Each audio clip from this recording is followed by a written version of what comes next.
नमस्कार साथियों, मैं हूं नारायण पटेल आपके अपने चैनल पर। आज हम बात करेंगे उत्तर प्रदेश विद्या ज्ञान प्रारंभिक परीक्षा 2023 और 24 में जो गणित का पेपर पूछा जाता है, जिसमें अभी तक 30 अथवा 35 प्रश्न आते हैं। आज हम कुछ ऐसे प्रश्न लेकर के आए हैं जो विगत वर्षों में पूछे गए, काफ़ी इंपॉर्टेंट और इसी प्रकार से आपको प्रश्न मिलेंगे। तो आइए फटाफट शुरू कर लेते हैं। सबसे पहला प्रश्न है, आरती ने 2 अंकों वाली 2 संख्याओं को जोड़ा। मतलब आरती ने कोई 2 संख्याओं को जोड़ा जो कि 2 अंकों की हैं। नीचे दी गई संख्याओं में से उस जोड़ का उचित उत्तर क्या हो सकता है। अब आप बच्चों लोग आप सोचिए, अगर 2 अंक की संख्या, तो अगर सबसे छोटी संख्या 10 होती है तो 2 संख्या जोड़ी गई, इसका मतलब संख्या 20 से कम नहीं हो सकती।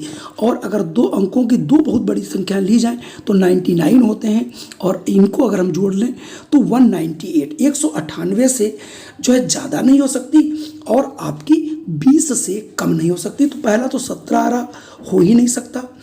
तीसरा 199 याद रहा, जो कि 2 अंकों के जोड़ कभी 199 हो ही नहीं सकते। और 209 तो बिल्कुल हो ही नहीं सकते, क्योंकि 198 से ज़्यादा हो ही नहीं सकते। क्यों? 99 से कोई 2 संख्याएं बड़ी हो नहीं सकती। इसका मतलब हमारे पास केवल और केवल एक ही ऑप्शन बचता है, 179 इज द राइट आंसर। ये क्या होगा? 2 संख्याओं की कोई भी 2 संख्याएं आप ले लीजिए जिनका जोड़ जो है 179, क्योंकि इनको 20 से लेकर के 198 के बीच की कोई भी संख्या हो सकती है, जो कि केवल बी वाला है। चलिए बढ़ते हैं अगले प्रश्न पर। अगर मैं अगले प्रश्न को देखूं और आपसे पूछूं, कह रहा 3 बच्चों ने 416 और 30 को नीचे दिए गए तरीके से जोड़ा। यानी अब आप देखिए, अगर हम जोड़ते तो क्या करते, 416 था, उसमें 30 अगर मैं जोड़ता तो हमारा जोड़ देखिए कितना आता, आपने देख लिया होगा 446 आता। ठीक है, तो हम इसको कैसे भी जोड़ें। देखिए हमने 30 ऊपर रख दिए इकाई और दहाई के हिसाब से, नीचे रख दिया, तो कबीर ने भी सही जोड़ा है। रही बात कर्ण की, कर्ण ने भी इकाई दहाई सैकड़ा लिख करके जोड़ा, उनका भी जोड़ 446 आ रहा। लेकिन जो सफ़ी हैं, इन्होंने क्या किया है कि ऊपर वाली संख्या जो 416, ये तो इन्होंने सही लिखी, लेकिन जो 30 संख्या थी इसमें इकाई और दहाई, तो जो इकाई थी उसको इन्होंने दहाई की जगह प्लेस कर दिया, जो हमारा दहाई थी उसको सैकड़े की जगह बना दिया। इसका मतलब इन्होंने प्रोसेस गलत किया था, इसलिए इनका जोड़ कभी सही नहीं आएगा। तो पूछ रहा है इनमें से किसके तरीके से बिल्कुल सही उत्तर मिलेगा। तो देखिए कर्ण का तो, हाँ कर्ण का भी तो है उत्तर, और केवल कर्ण और कबीर, हाँ कबीर और कर्ण 2 ऐसे बच्चे हैं जिनके आंसर बिल्कुल सही हैं। बाकी के आंसर किसी के सही नहीं है, क्योंकि आप किसी भी तरीके से जोड़ें, जोड़ जो है वो बदलता नहीं है। ये देखिए, और सफ़ी ने गलत जोड़ा है, इसलिए सफ़ी का आंसर यहाँ से गलत है। चलिए बढ़ता हूँ अगले प्रश्न पर। अगला प्रश्न है, उदय, कमला और मीरा एक ही वृत्त पर अलग अलग बिंदुओं से शुरू करते हैं और उस वृत्त के मध्य से एक गेंद उठाकर वृत्त के दूसरे बिंदु पर आते हैं। सबसे पहले उदय गेंद उठाता है और वृत्त के दूसरे बिंदु पर चला जाता है। अब आप यहाँ से थोड़ा सा अगर चित्र को देखेंगे तो उदय क्या कर रहा है, ये उदय है, ये देखिए यहाँ से आता है और ये यहाँ पे चला जा रहा है। दूसरा है कमला, उसी वृत्त के किसी एक बिंदु से शुरू करके किसी दूसरी गेंद उठाती है और उसके सामने वाले बिंदु पर चली जाती है। ये यहाँ से आती है, उसी के सामने ये चली जा रही है। तीसरे में क्या है, मीरा, उसी वृत्त के अन्य बिंदु से शुरू करके तीसरी गेंद उठाती है और अपनी जगह पर वापस चली जाती। नीचे दी गई तीनों आकृतियों में दिखाया गया। एक लड़की यहाँ से आती है और फिर जाती है, यानी ये 2 बार यहाँ से चल रही है। ये त्रिज्या को देखिए, ये भी जा रही है और फिर आ रही है, इसका मतलब ये भी त्रिज्या को 2 बार चल रही। आप त्रिज्याएँ चाहे जहाँ खींच लें वृत्त में, ये देखिए चाहे यहाँ से, ये सारी त्रिज्याएँ हैं। क्योंकि ये वाला जो बंदा है पहला वाला, ये भी एक त्रिज्या इधर जाके, ये यानी ये भी व्यास पूरा चल रहा है। इधर देखिए ये जाती है, फिर दूसरी जगह आके ये भी आपका व्यास चल रहा है, और ये अपनी जगह जाती फिर वहीं पर आ जाती, तो इसका मतलब ये भी व्यास। यहाँ से देख करके देखिए आगे प्रश्न क्या कह रहा है, किसका रास्ता सबसे लंबा। साहब किसी का रास्ता इसमें सबसे लंबा नहीं है, क्योंकि तीनों की सिचुएशन में आप देख रहे हैं 2 बार त्रिज्याएँ चली जा रही हैं, ऐसे ऐसे। इसका मतलब तीनों का रास्ता एक समान है। तो अच्छा प्रश्न है, बहुत इंपॉर्टेंट, ऐसे प्रश्न बहुत आते हैं। अगला प्रश्न है कि अमन खेलने के लिए एक बगीचे में जाता है। वह शाम को 7:20 पर खेलना शुरू करता है। बगीचा रात में 8:30 पे बंद हो जाता है। बगीचा के बंद होने से पहले अमन वहाँ कितने मिनट खेलता है? तो आप देखिए कि बंद होने का जो है वो 8:30 है और इसके पहले जाता है खेलने 7:20 पर। अगर मैं इसको घटाऊं तो 10 मिनट इधर हो गए और 1 घंटा 10 मिनट, यानी उसका जो खेलने का समय है वो 1 घंटा 10 मिनट का है। अब चूंकि उसने पूछा कितनी मिनट खेलता है, अगर मिनट की बात करें तो 1 घंटे में साहब होते हैं 60 सेकंड, 60 मिनट, और ये 10 मिनट और, तो कुल मिला के ये देखो टोटल जो है ये 70 मिनट जो है खेल रहा है। तो यहाँ ऑप्शन अगर आप देखें तो ऑप्शन यहाँ पर डी वाला हो जाएगा। चलिए बढ़ते हैं अगले प्रश्न पर। अगले प्रश्न में कह रहा है नीचे एक विभाजन की संक्रिया दी गई है जिसे सही तरीके से हल किया गया है। अब आप देख रहे हैं 6 कुछ बीच में लिखा है और इसको 6 से डिवाइड किया गया और ये 106 इसमें आ रहा। तो इसका मतलब अगर हम ये देखना चाहें कि यहाँ क्या होगा तो हम 6 को 106 से गुणा कर देंगे तो 6 रंग 36, 6 कम, यानी 636 होने चाहिए। तो जहाँ पर बॉक्स बना है वहाँ पर 3 होना चाहिए। तो अगला प्रश्न ये पूछ रहा कि खाली डिब्बे में कौन सी संख्या भरी जानी चाहिए?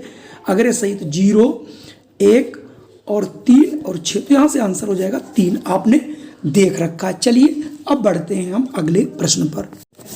अगला प्रश्न है दुर्गा, सौम्या और सुदर्शन ने कागज पर नीचे दिए गए आकार बनाए। दुर्गा का आकार आप यहाँ देख रहे हैं, सौम्या का ये है और सुदर्शन का ये है। तो पूछ रहा है कौन सा आकार सिर्फ सीधी रेखाओं से बनाया जा सकता है। देखिए यहाँ पर सीधी रेखा दुर्गा ने प्रयोग नहीं किया क्योंकि यहाँ पर एक कर्व्ड रेखाएं ऐसे ला करके उन्होंने ऐसे, ये देखिए ऐसे ला के फिर ऐसे कर्व्ड बना दिए हैं, ऐसे और ऐसे और ऐसे।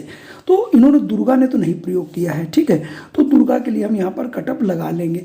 बाकी सौम्या ने बिल्कुल जो है सीधी रेखाओं का प्रयोग किया और सुदर्शन ने भी, यहाँ पर देखो आप, कहीं पर भी कोई लोच नहीं, कहीं पर कोई भी कर्व जैसा नहीं है। तो इसका मतलब अगर ऑप्शन में जो सौम्या और सुदर्शन का आएगा वो बिल्कुल सही होगा। तो यहाँ पर 26 में देखें सौम्या और सुदर्शन, ऑप्शन सी आपका बिल्कुल सही हो गया। सौम्या और सुदर्शन ने देखिए बिल्कुल रेखाओं का ही प्रयोग किया है, कहीं पर भी कर्व्ड रेखाओं का प्रयोग नहीं किया है। अगला प्रश्न भी काफ़ी इंपॉर्टेंट है, बहुत अच्छा प्रश्न है और ऐसे प्रश्न जरूर आते हैं।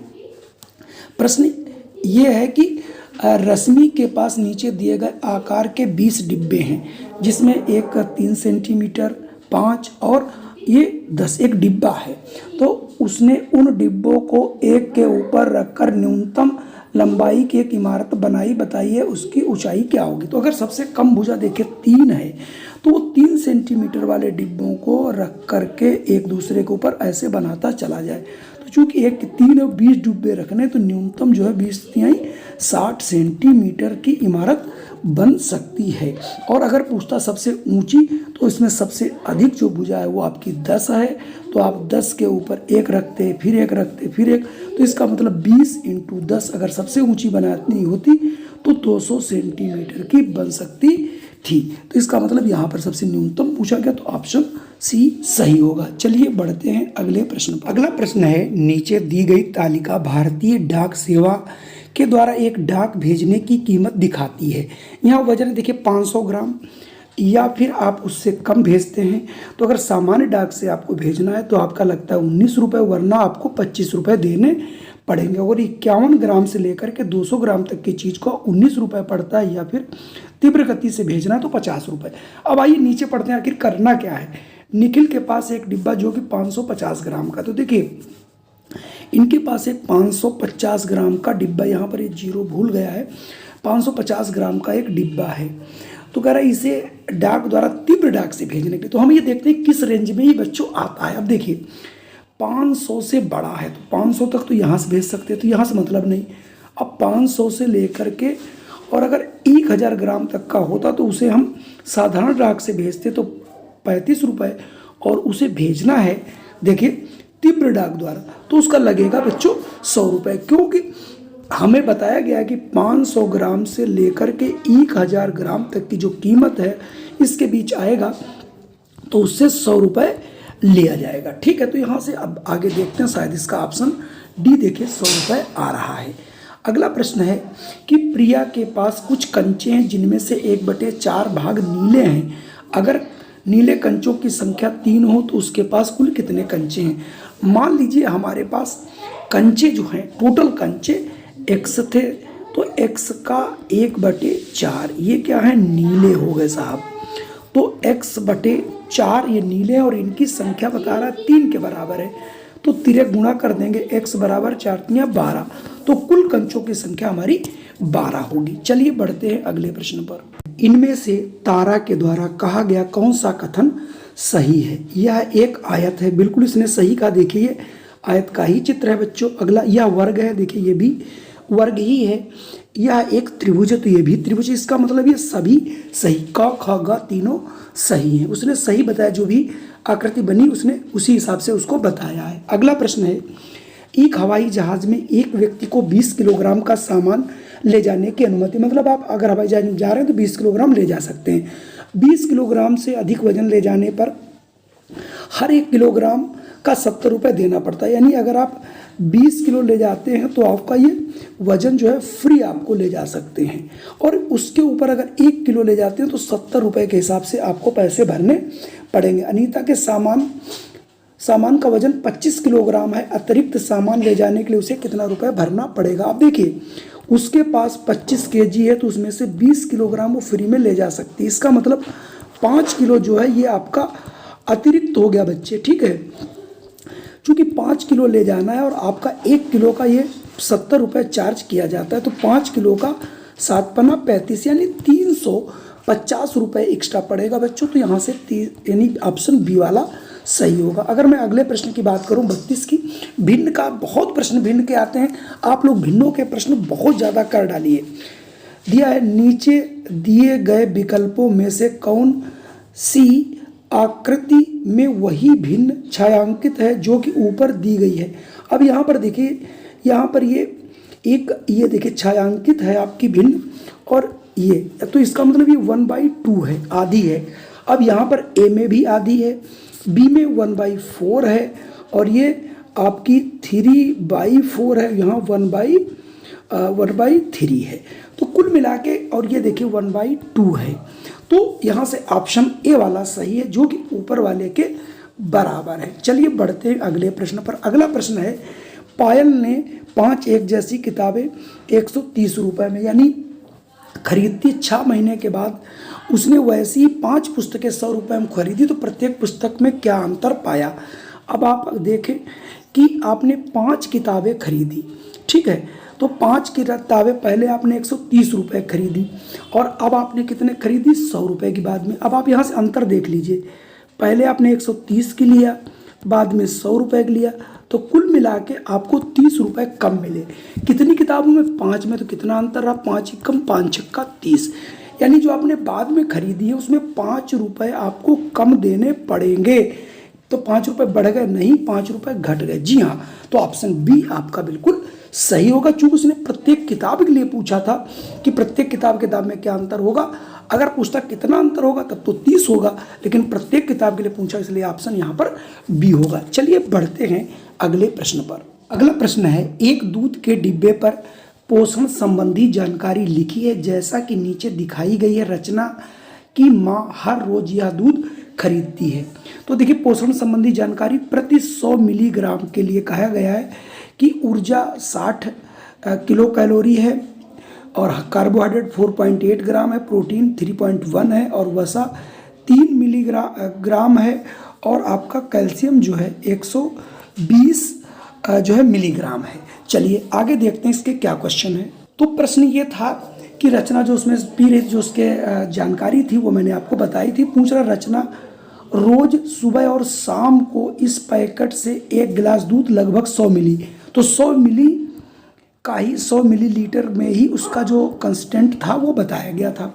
तो उसे प्रतिदिन कितना कैल्शियम मिलता है, तो उसने बताया था कि 100 मिलीग्राम से जो है 120 जो है मिलीग्राम जो है इसको वो मिलेगा, क्या नाम, कैल्शियम। तो चूंकि ये सुबह शाम पीती, वो एक बार का इतना, तो 2 बारें पी रही है, तो 120 20 सुबह और 120 शाम का। तो इसका ये मतलब हो गया 240 मिलीग्राम उसे कैल्शियम प्राप्त होगा। तो ऑप्शन डी होगा। अगला प्रश्न है 50 ब्रैकेट खाली यानी 50 है ये आपका, यहाँ 50 बीच में क्या कर दिया जाए, यहाँ 0 है, इक्वल टू 0 ही आए। आपको पता है किसी भी संख्या को 0 से गुणा करने पर ही 0 आता है, तो प्लस करेंगे। अगर आप 50 को देखिए प्लस करें तो भी कोई फर्क नहीं पड़ेगा, 50 ही है, जबकि हमें 0 लाना है। फिर कह रहा है या तो गुणा करें फिर भाग करें, नहीं, आपको केवल और केवल अगर आप गुणा ही कर देते हैं 50 इंटू गुणित 0 इक्वल टू 0, यानी किसी संख्या को 0 से गुणा करने पर 0 ही आता है। तो यहाँ से ऑप्शन सी सही होगा। कुल मिला के आपके पास हमने आज 15 प्रश्न कराए। 15 प्रश्न हम अगली बार कराएंगे। उसके पहले कि मैं आपको ये प्रश्न दिखा दूं, 36 ये आपको घर से करके लाना, 36 और 37 यानी 2 प्रश्न आपको होमवर्क के लिए दे रहा हूँ, और कल पुनः मैं इनको आपको कराऊंगा। तो आशा करता हूँ ये वीडियो आपको जरूर पसंद आया होगा। जय हिंद, वंदे मातरम। फिर मिलते हैं एक नई वीडियो के साथ।